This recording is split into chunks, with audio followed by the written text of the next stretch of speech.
maybe it is time to start. Feel free to chip in. There's a small enough number of us, I think, that if you wanted to check in with the microphone, Barbara, you can do.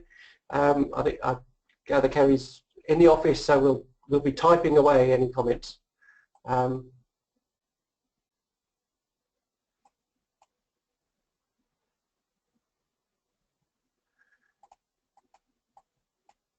think Kath might be sorting out some of the colleagues that we were expecting.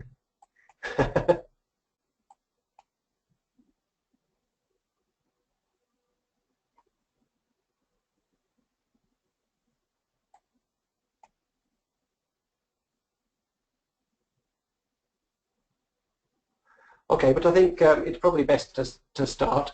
Hello. I was asked to talk today about why personal tutoring and academic advising might matter, particularly now. And that's always an interesting question to ask someone who used to be a historian, because I'm likely to take the long view on that. And it may come as no surprise to you, having found out that I'm a historian by background, that I will be taking a long view on it a bit today in terms of why it should matter now, not worrying so much about what's happened in the last few months, but worrying about what's happened in the last century and a half in terms of the development of personal tutoring and academic advising, and why it's an issue for us, I suppose, at this point in the 21st century. It perhaps won't come as a surprise to you, seeing that I'm from Newman University, that one of my starting points would be John Henry Newman, who wrote about universities and the purpose of universities in the middle of the 19th century, and is still probably in many ways the person who's had the most influence on the development of universities in this country and their particular approach to working with students ever since. This is a quotation from one of his pieces of work, not his most famous one, on the idea of the university, but taken from his writings, where he talks about the importance of the personal influence of teachers on pupils, of tutors on students, and that an academic system without the personal influence of a teacher upon a student is an Arctic winter. It will create an icebound, petrified, cast iron university and nothing else. This was a point of view in terms of defending the particular model of the tutoring system at Oxbridge that obviously still survives and runs, that got him into a lot of trouble at the time. He also took the view at the time very publicly that he didn't feel universities ought to be places of teaching and learning and not places of research. And he took a very strong line on that he didn't feel that actually research belonged in universities, it belonged in research institutes and the Royal Societies and the like, and that the university's primary function ought to be working with students and working with them on a personal basis to develop their attitudes of mind, their way of thinking and seeing the world. And I think that's quite an important message to try and keep alive, to be honest. And if we leap forward nearly 150 years to one of the texts that's on the list for this piece, Wheeler and Birtle's piece about book about personal tutoring, you can still see the influence of Newman in the way that they are writing about personal tutoring. So they talk about personal tutors as having primarily a role in the pastoral care of students. And then it goes through how that might work, that academics, at least in the early 90s, might be assigned around 15 students for whom they have particular responsibility, that the personal tutors are members of academic staff, so they're involved in teaching, research and admin, and their central task is to assist those personal tutors in fulfilling the requirements of the course.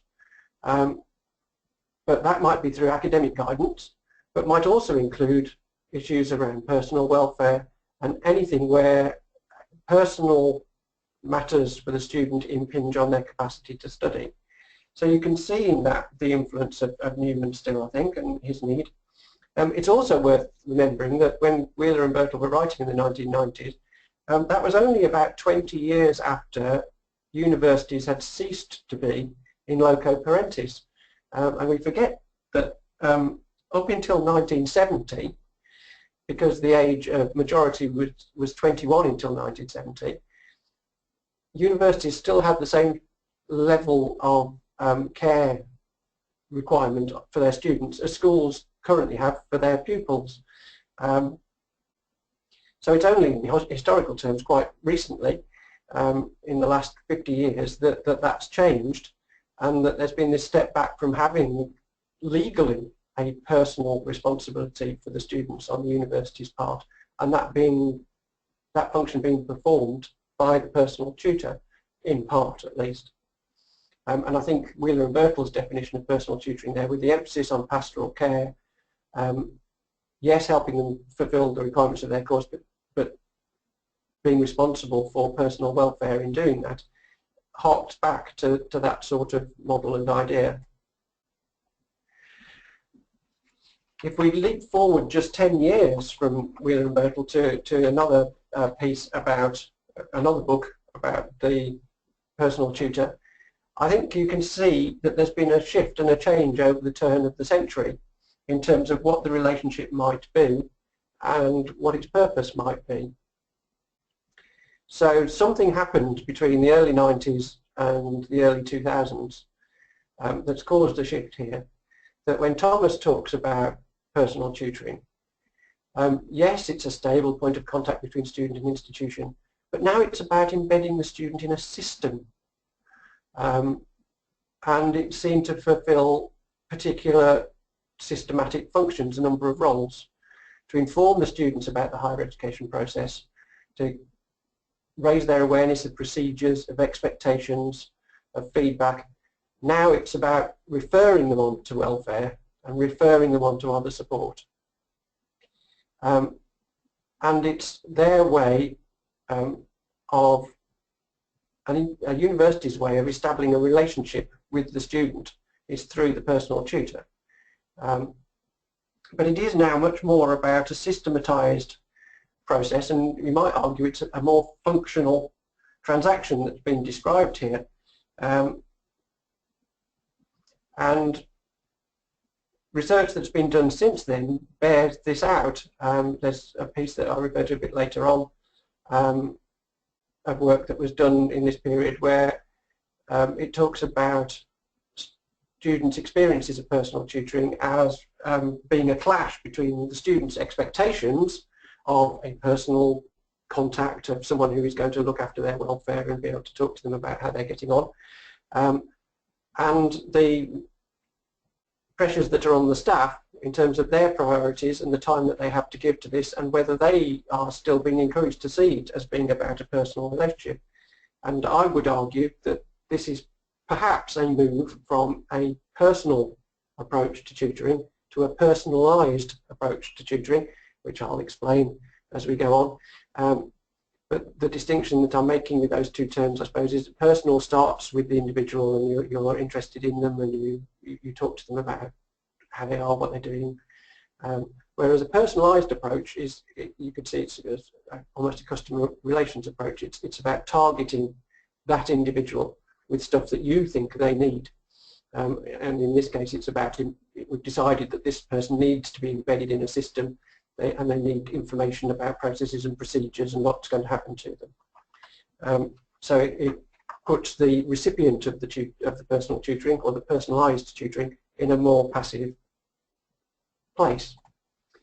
And I think that's because that change in that decade between the 90s and the 2000s, we don't have to look far, I don't think, for reasons why this might have happened. We've seen structural changes in terms of the growth of mass higher education. This is the period when the Labour government promised to raise participation to 50% of 18-year-olds going into higher education. They never quite got there, but it meant that it moved from, in my period, when I was an undergraduate student in the 1980s, when it was still less than 10% going into higher education, up to a position in the period that Thomas is writing of around 40% going into higher education. It's a major shift in terms of what's happening. And obviously that was going to lead to a reduced amount of funding per student. It was going to impact on the staff-student ratio.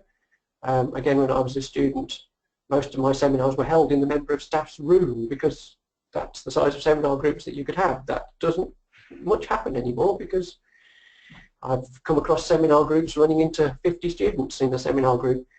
Not so much, I have to say, at this institution, but at some that are facing the full impact of the massification of higher education.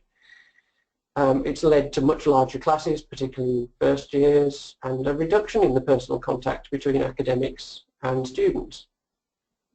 But at the same time, it's led to additional support needs for those students who are coming to higher education as first generation users of higher education, and those who are described these days by HEFCE as underrepresented groups, because they won't have family experience of it, they don't know what the expectations are necessarily, they're going to have different and additional support needs. And the response of universities, for the large part, has therefore been to try and put systems in place to deal with this, because that's the only way you cope with those big numbers, and you end up with this sort of more systematized personal tutoring system, which is much more about personalizing contact with that individual and getting the message over to them. Or at least that's what I might say. So a piece of research that I mentioned earlier on about that looks at this, it's included in the references on this slide by Stephen, article, interviewed a lot of personal tutees and personal tutors, and these are some of the pieces of feedback that came out of that. So I'm not saying that the experience now is worse than it was necessarily, but despite the attempts to systematize personal tutoring, it has perhaps become more variable. So you have some who are still trying to keep alive a personal contact where, as this first person says here, their personal tutor was fantastic and inspirational, brilliant.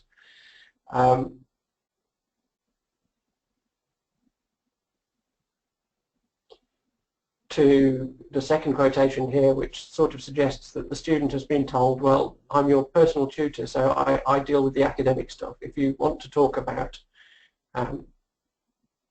personal things, then I could refer you on to somebody else to talk about that.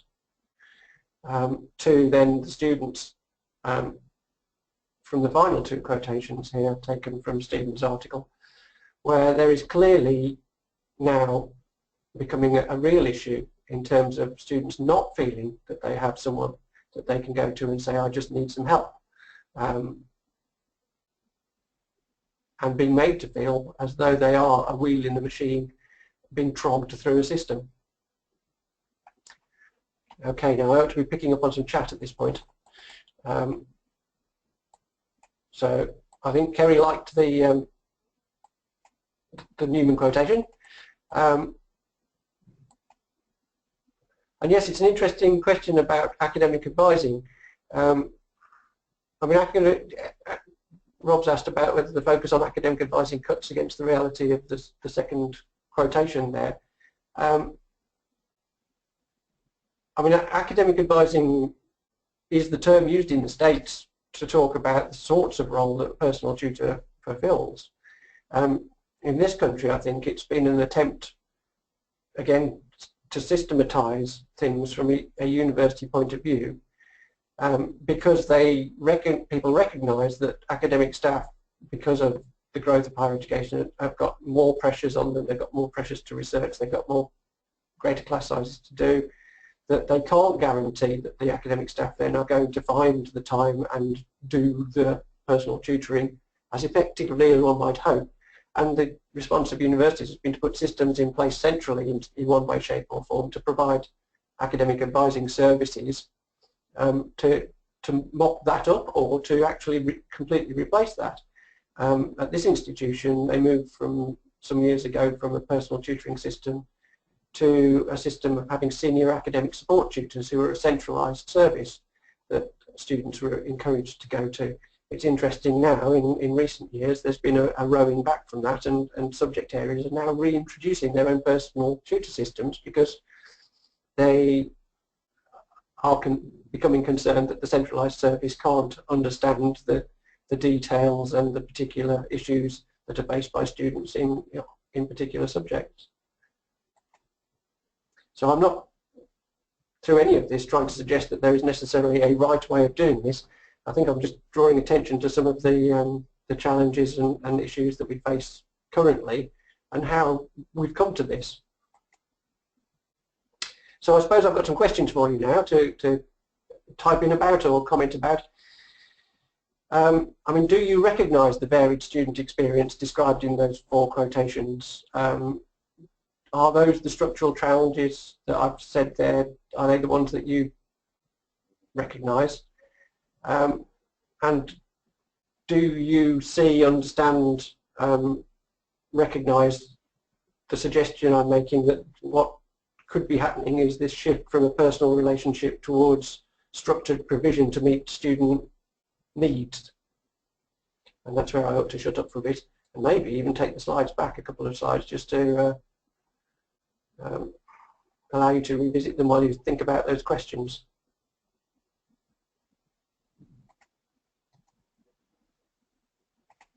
So these are the structural challenges that I set out. Have you got any others to add to that?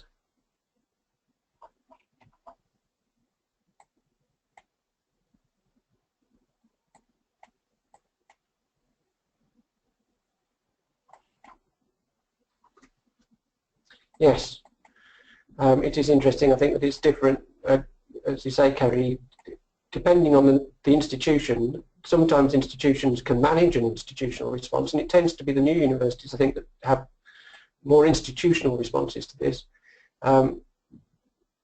In some of those institutions and in many Russell Group institutions, there just isn't that centralised power to be able to say, right, we're going to have a system for the institution.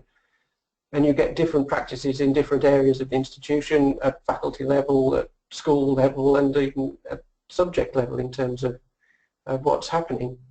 And the difficulty there is then, to what extent do you think it's important that students have a consistent experience, or is it best actually that they have an experience that suits the situation that they're in? So, as you say, Kerry, I think there could be strength in being flexible and allowing schools to be flexible about what they do, because it may be that and we know here that the needs of the student cohort that come in to do, for example, primary education, are very different from the group of students that come in to do youth and community work. You would have thought they might be similar in some ways, but because of the nature of the student cohort, they're coming with very different expectations and very different levels of academic engagement. One group is almost wholly female and 18, and the other group is almost wholly mature students, very mixed ethnicity, and the needs are obviously, you might say, really quite different. So do you have a system there that allows, doesn't just allow for that, but actually improves it? The issue then is, as you say, if they compare notes, what happens? And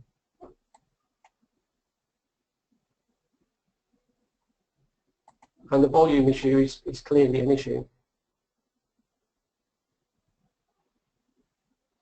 Because again, I think one of the reasons that the personal tutor system here went by the by was because the numbers that were being attached to members of staff were getting too much.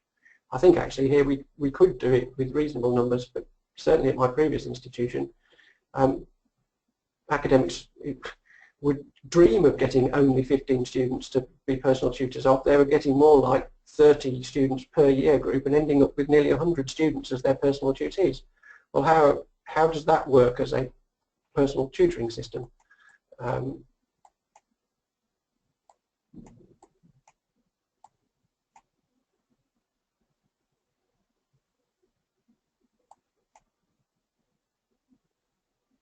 Yes.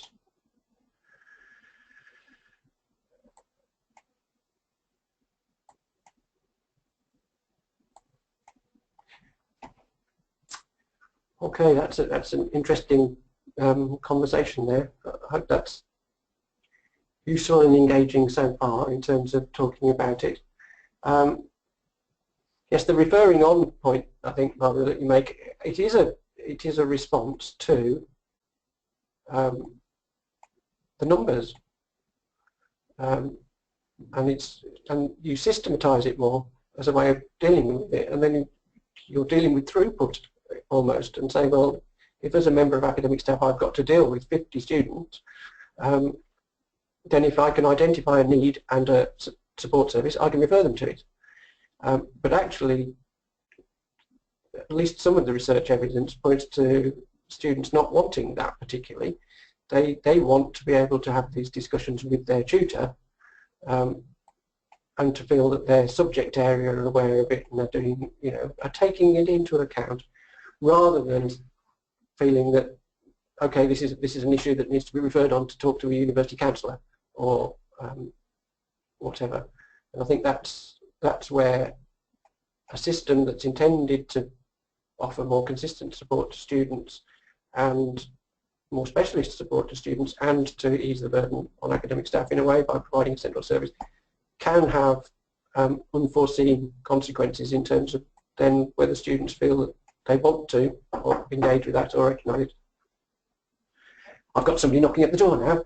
Hang on a minute.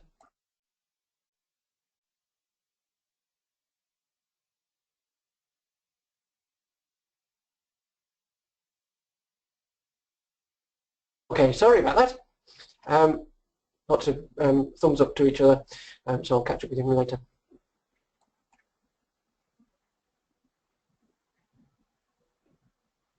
Yeah.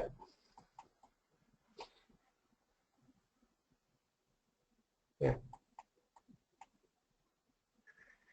Yes, interesting. Different sorts of systems being tried out at different places, and that's, I think, why it's important now, is because we are all seeking to deal with a situation of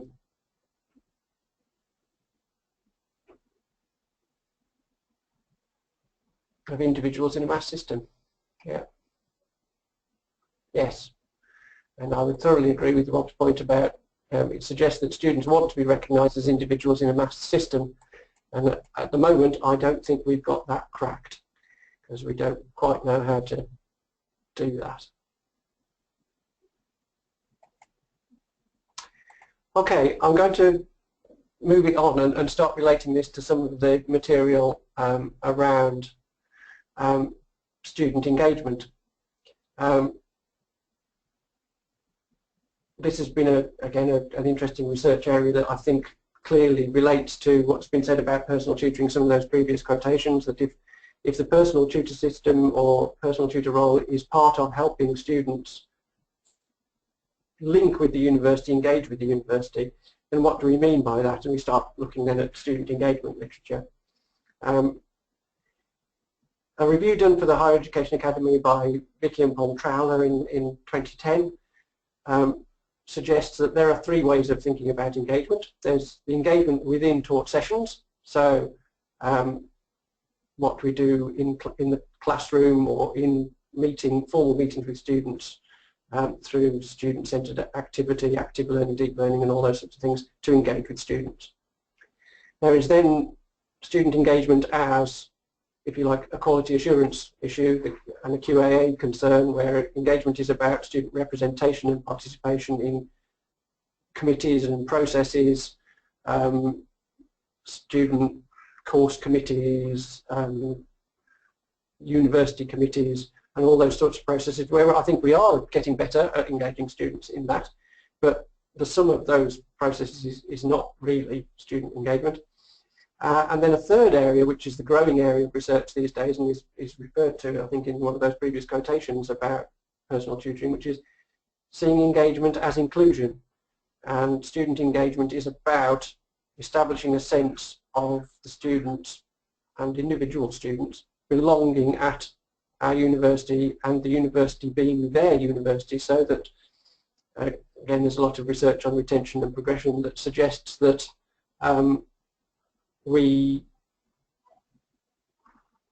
students will stay and will resist some of the issues that otherwise cause them to withdraw if they have this sense of belonging. Yes, look, Kerry's already onto the NUS benchmarking tool, so she's ahead of me. Yeah. Trowler and Trowler also set up this this idea of there being two models of student engagement: a market model and a development model. And I'll run through these briefly because I think these also have a bearing on how we go about personal tutoring. So the market model sees students as consumers. They're paying for higher education, they're purchasing higher education on the basis that it's going to do them a private economic benefit. They're going to earn more and get a better job. The university is then primarily seen as a higher education provider which has to respond to consumer complaints and demands. So student engagement there is about, well, you have to engage with the students in order to compete in the marketplace for students and to enhance the brand of your university, otherwise you're going to get, your brand is going to get into trouble. And there personal tutoring could be seen as being about, well, how are we responding to the demand from our students to provide them with a good experience as a consumer of this, what they want, which is to be acknowledged as an individual in a mass system. The development model is a rather different one. Kerry's already referred to some of this, I think, in some of the work that she's doing, where students are seen as partners. They're seen to be joining a university, which is a learning community that has a purpose that is beyond just churning out employable graduates, but is about actually creating a mutual social benefit, that a civilized society has universities that pass on higher learning, develop individuals to have that attitude in mind that Newman talked about. And for that to work, it then has to be about engaging students in dialogue, students feeling, not just feeling, but being part of that university as a learning community, so that they're co-creating knowledge and understanding for their own development and growth, but for the development and growth of the whole community, of the staff and of the students. It's possibly rather sad that this sounds such an idealised view these days, but one of the questions I would pose is, what would the personal tutor system look like in each of those two models? Would it be different, or actually do you meet the needs of both those models with a decent personal tutoring system? And that's to discuss, I think, in the discussion strand. But whichever model you were to adopt, whether it's the market model or development model of higher education,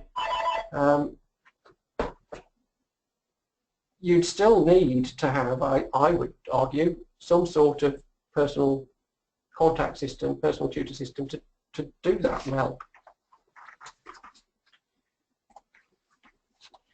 We also have, more recently, various policy imperatives. One of the interesting distinctions that I see here in recent years now, again, something that's happened since probably the Deering report in 1997, or maybe it's just because that's as far back as I remember, there seem to have been endless government committees, green papers, white papers about higher education, trying to change things, adapt things, work with the system to try and encourage it to be more responsive to student need and be able to justify charging students for higher education, perhaps. Sorry, my phone's just going, but it's gone to voicemail, so it's sorting itself out.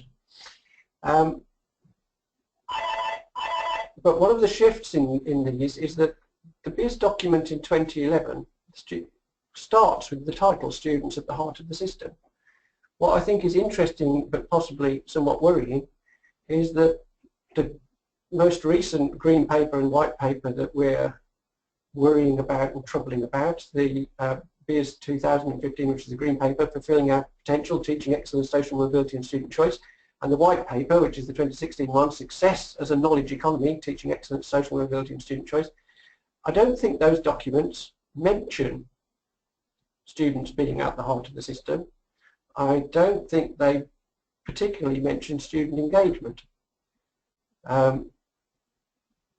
What they do talk about is employers wanting highly skilled graduates who are ready to enter the workforce, which is the oven-ready graduate, and a slightly more focused drive, but still the drive there, to increase the number of people from disadvantaged backgrounds entering higher education, with all the additional support needs that that may entail.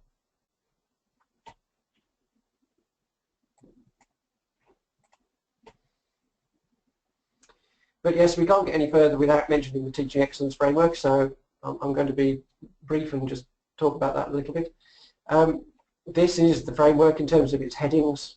This was suggested in the Green Paper and is coming into effect as a result of the White Paper. We are all, whether we know it or not, already preparing for the second round of that with submissions in January. There are 3 areas that it's looking at: teaching quality, learning environment, and student outcomes and learning gain.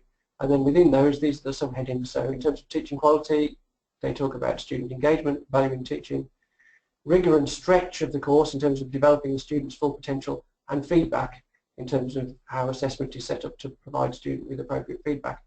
A number of these are going to be measured by specific metrics. So you've got the NSS statistics for teaching being used for student engagement measurement, and then you've got the NSS scores for assessment and feedback being used in that element as well.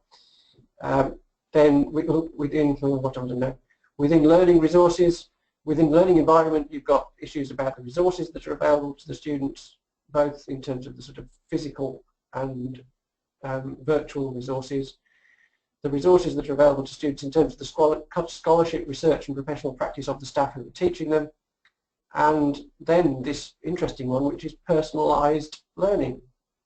And attached to that area are metrics drawn from the NSS for academic support, the questions they ask there, and HESA non-continuation statistics.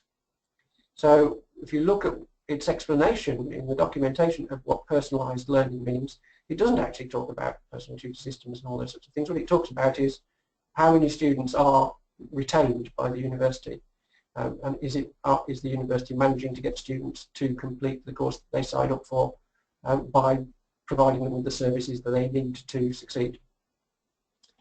And then you have the third area around student outcomes and learning gain, which is very much actually, when it's broken down, about employment and employability. And they're talking about using the Delhi statistics for employment and further study, and more controversially, the Delhi statistics for highly skilled employment, so those graduates who have gone into a graduate job within 6 months of leaving university. The learning gain element of that, I think, is a bit of a sop towards universities, and universities are working together to look at how we might measure and capture the learning gain of studying in higher education. But none of the tools for doing that, well, the problem with that is what the government wants is a metric, and clearly what the sector wants is to be able to say, well, look, people grow and develop through engaging in higher education, and you're not going to be able to reduce that to a metric, which the Learning Gain project is supposed to be looking at how you could reduce it to a metric and what metrics might be useful. But perhaps in its nature, I would have to say it's not particularly supported by government as a concern, and equally in universities, I think reducing learning gain to a metric is not seen necessarily universally as a good thing. So sadly, I think even that SOP to the sector is probably in trouble. But you could look at these things and say, well, again, personal tutoring addresses quite a number of these issues within the framework, whether it's about personalised learning, which might be the most direct one, or whether it's about student engagement and actually supporting effective feedback for people's learning in terms of teaching quality, or in terms of developing and helping students draw out their employability and transferable skills in terms of their outcomes. Okay, so in terms of working with students, and this is the last slide I'm going to do now before, again, I might set you a few questions to think about. The first quotation here is taken from a piece of work done by someone who's talked to us before at CRA events about personal tutoring and student engagement. It's a piece of work that was done, funded by the QAA, to look at systems for supporting student engagement in higher education.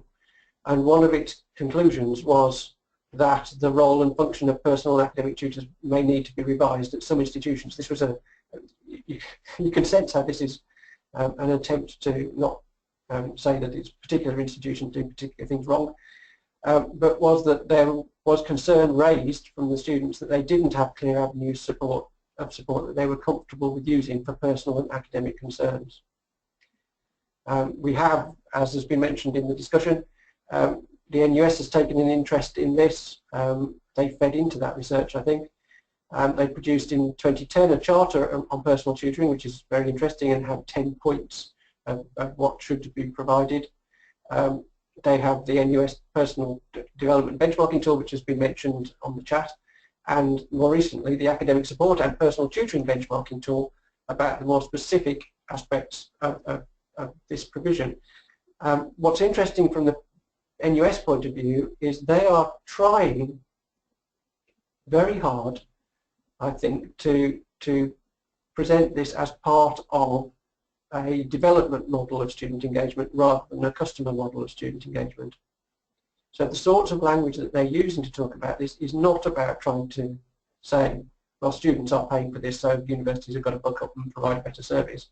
What they're trying to do through this is promote that sort of sense of belonging. They're presenting partnership as the highest form of student engagement and arguing that at the top ends of academic support and personal tutoring, it does feel like it's a partnership that's taking place rather than any other sort of interaction.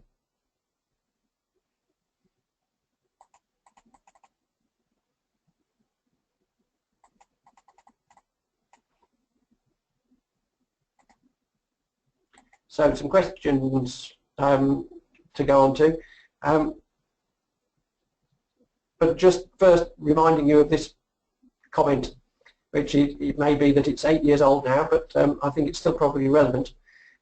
This comes from another article that's mentioned in the reading for the programme, and relates back to Candico's comment, which is that we still actually don't have much research evidence on what works in terms of institutional policy on tutoring or in terms of the practices of personal tutoring.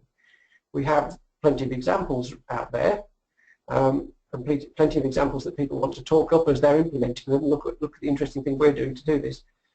But we don't really have any, well, any is too strong a word, a lot of good evaluated studies of different forms of personal tutoring and institutional policy on tutoring and how it works, because there are obviously going to be issues about how you would go about doing that in terms of comparing and contrasting practice.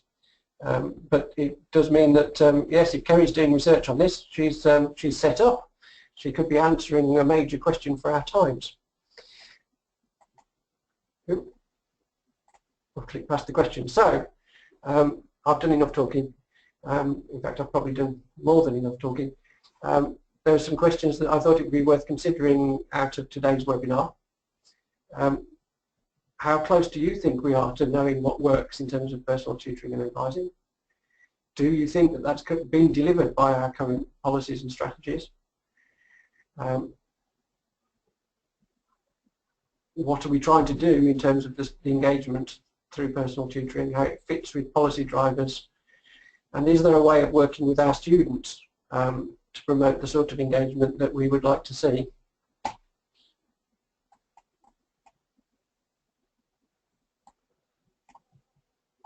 As Rob says, no pressure then. And Rob's already drawn attention to the power that students can have in terms of helping drive developments and changes in institutional policy.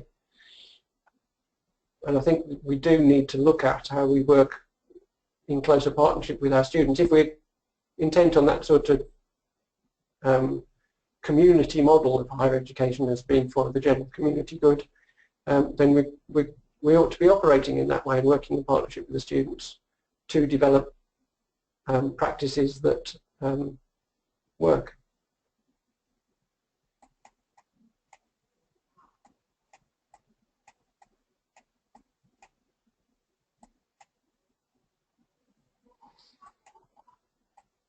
Rob suggested the possibility of a webinar on learning gain and personal tutoring.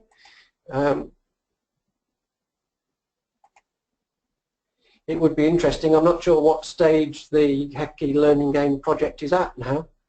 I'm hoping to see the chair of that group in January sometime. I could always ask.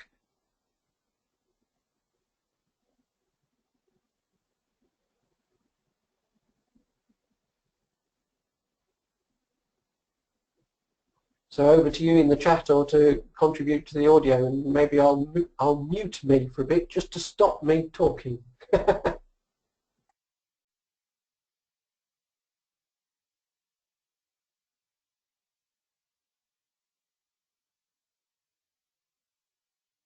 John, it's Rob. Are you seeing Sue Rigby? Is that who you're talking about for the learning game?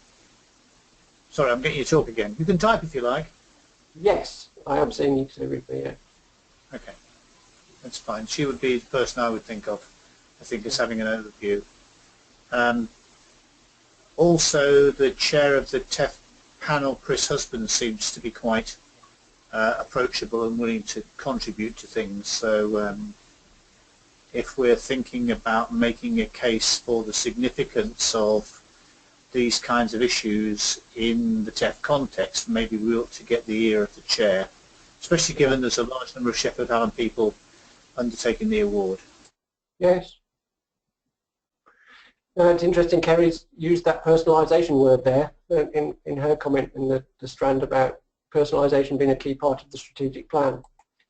And I suppose this is my worry, is that for good intention we're talking about personalisation, and I'm not sure whether what we end up doing is about supporting the person or about targeting individuals, which is the sort of personalised approach. And I think that's my slight concern, is that we're, I wouldn't say we're sleepwalking into this, because I think we are intensely aware of some of the issues, but actually with the best of intentions we could be setting up systems which target individuals rather than work with individuals. And I don't know whether you take my distinction. Yeah, I do. I'm interested in Kerry's point about the possibility of super tutors, and yeah. I guess that's a really interesting notion, and I guess there'd be two issues at least to have a look at if that was the policy that was implemented. One was to what extent that's the unanticipated consequence of that is that other tutors, other people called personal tutors, are absolved of their responsibility, because the super tutor becomes the person that is seen as taking substantively the tutoring role in a school, and the other is how that role is recognised in the institution, where research, in any institution where research is probably still seen as having more kudos than student support. And that raises a generic issue of how do we give recognition to people who are supporting students as individual. Sorry, John. And that goes back to that's part of the TEP, and it's one of the things you're asked to talk about in your return on the TEP is what systems do you have in place to recognise and reward excellent teaching. So one element of that might be, well, what do we do to recognise and reward excellent personal tutors? And it would be interesting to see if there's anywhere that currently has anything in place for that.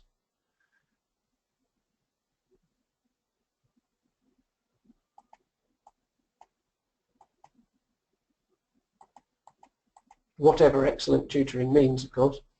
Yeah.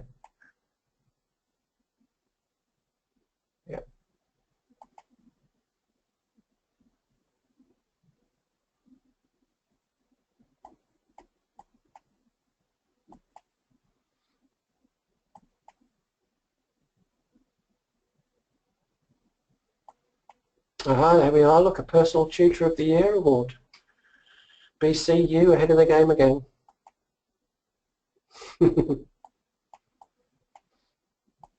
They got to glow with pride, but I don't suppose they got an increment or anything. Which is, I think, what the TEP is asking about is you know, what's the career progression going to be, or what's the system going to be that goes beyond the sort of student-led award approach, which I think a lot of institutions have that. I think there's an issue in terms of the difficulty of having a Personal Tutor of the Year award. How do students compare? How do you end up with that? So, it could open as many cans of worms as it helps close, perhaps. John, I don't know whether it's worth spending. We're running out of time, but Barbara's point, I think, is a really important one about the issue about it. I mean, we had the traveller stuff earlier on about markets and developmental, but maybe there's another model that's actually very prevalent in the system, which is remedial. Yes. And so it's students, because of the issues of lack of retention, tutoring personalisation becomes focused, and perhaps some learning analytics in that become focused on a very particular subgroup. And actually, Barbara's point is that notion perhaps of developmental for all, rather than remedial for some. Yes, remedial for a few who are particularly at risk, and that's an interesting policy-related debate, but also practice debate, I guess. Well, it's interesting when Barbara also says, you know, this proactive approach, is this already history? I rather pleasingly came across an institution a couple of weeks ago that has a PDP system in place for all its students, supported by its personal tutors, that seems to be functioning very well. And one of the reasons we were talking to that institution was that they're a very similar institution to us, but they seem to be outscoring us in terms of retention and progression. And this was one of the reasons they gave as to why they might be. We were there to learn.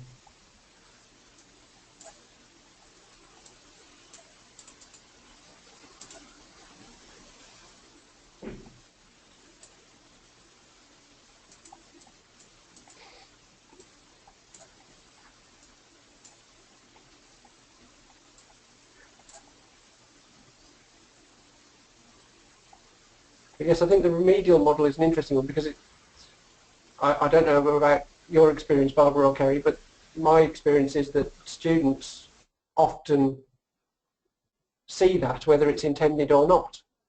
So I've certainly had cases I've dealt with now, I'm operating where I am, where you have a sort of final student appeal to the institution and you say to the student, well, why didn't you seek support?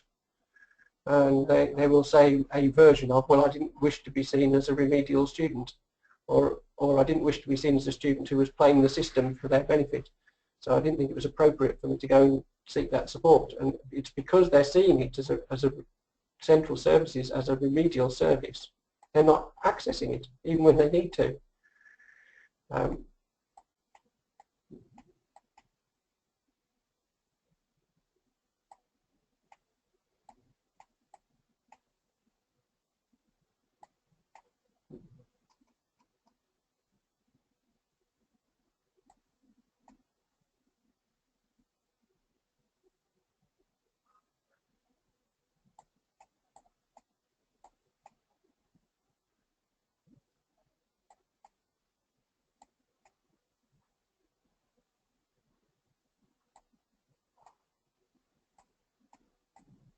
Hmm.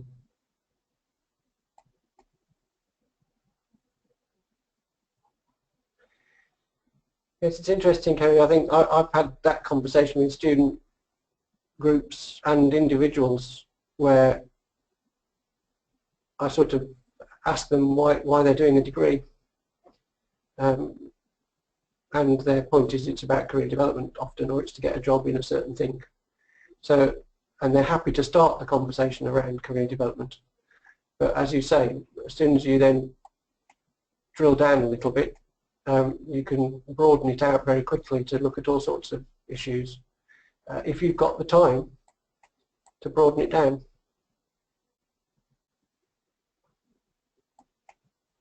Okay, and at Bucks it's the other way around. It's that so students clearly have an issue maybe with the personal tutor system, and feel more comfortable coming to central services because, I don't know, maybe is it because they feel they won't be prejudged by central services, whereas there might be some sort of element of a judgment attached if they reveal a need to their personal tutor within their subject.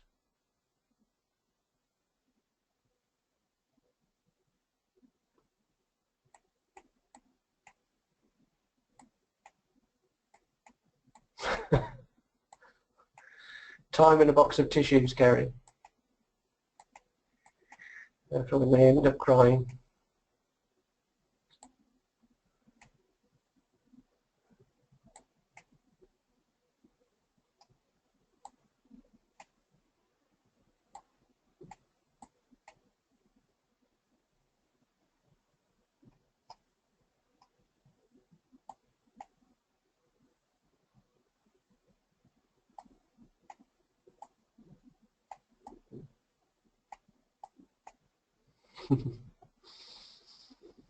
Okay, I think our time is more or less up. So are there any last points we want to make, or are we happy we've covered the ground?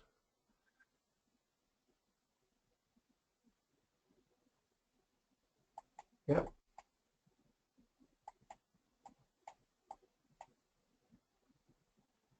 Okay, so Barbara's off. Thanks, Barbara.